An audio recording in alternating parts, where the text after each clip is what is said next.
সবাই বলে মন দিয়া চাইলে নাকি সৃষ্টিকর্তাকেও পাওয়া যায়। সেখানে শখের মানুষ তো অতি সাধারণ। তবে এটা ঠিক, মন দিয়ে চাইলে সৃষ্টিকর্তাকে পাওয়া গেলেও শখের মানুষ পাওয়া যায় না। কারণ আমাদের শখের মানুষগুলোরও নির্দিষ্ট একটা শখের মানুষ থাকে।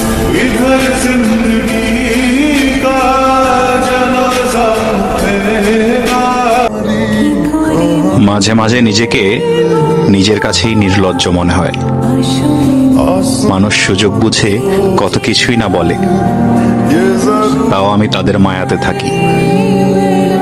তারা জানে না তাদের কথা এবং আচরণে আমি কতটা কষ্ট পাই।